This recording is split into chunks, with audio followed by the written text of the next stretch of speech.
បងប្អូនច្រើនមែនតើគាត់ចូលរៀនហើយគាត់ឆាតមកសួរខ្ញុំបន្ថែមក្រៅផ្លូវការរឿងរកស៊ីចារឿងមុខរបររកស៊ីគាត់ចង់បើកលក់ហើយគាត់ត្រូវធ្វើម៉េចចាសម្រាប់គំនិតយោបល់ខ្ញុំក៏បានប្រាប់គាត់វិញថាធ្វើអីមួយក៏ដោយបងកុំលោភទោះពេលខ្លះបងធ្វើឆ្ងាញ់តែនៅពេលដែលបងលោភនៃការបើក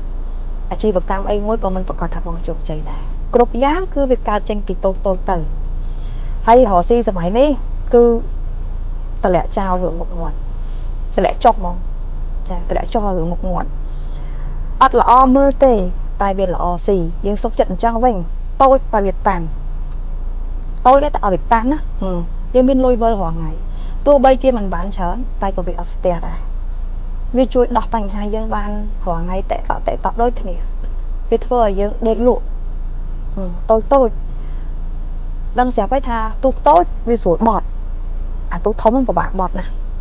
ហើយកុំគិតចង់រឿងហាយឬក៏មិនហាយshowឬក៏ចេញមកកលិបឬក៏បាត់ហាងមកប៉ុណ្ណាណីដើមអស់ច្រើនចាអាកំពុងតែធម្មតាចូលរៀននៅសំលុយចូលរៀនចុះតមកចង់បើកហាងធំទៀតធ្វើអីក៏ដោយចាប់ពីចំណុចតូចទៅ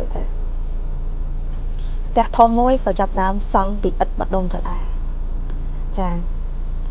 ដូចខ្ញុំនិយាយចឹងហើយមុខរបរបងប្អូនមើលឲ្យទៅមុខរបរធំមកជាច្រើនហើយបន្តបិទម្ដងមួយតែបើថាតូចវិញតាម street food ដាក់អាតេះដាក់អីក៏មើលងាយមុខរបរហ្នឹងណាចាឃើញតែថែមតុកទេធ្វើឲ្យឆ្ងាញ់ទី1លក់តម្លៃសមរម្យរកទីតាំងត្រូវចាចេះប្រម៉ូទផ្សព្វផ្សាយទៀតមកបូកចូលគ្នាអស់អាយើងដល់ពេលយើងលក់បានយើងសប្បាយចិត្តទៀតទៅអាហ្នឹងវាកាន់តែយើងលក់ដាច់ឯងពេលខ្លះឃើញមុខរបរតូចតាចចឹងណាតែខ្លះnóអាចរកបានច្រើនជាងអាហាងធំទៀតរកបានជាងហាងដែលអ្នកគេបោកធំទៀតចឹងធ្វើអីមួយយើងដើរមកចំហៀនហ្នឹងយើងត្រូវពិចារណាមែនតើបើដឹងស្រាប់ហើយថាសម័យនេះគឺមិនធម្មតាទេរឿងលុយបងប្អូនដឹងស្រាប់ហើយអញ្ចឹង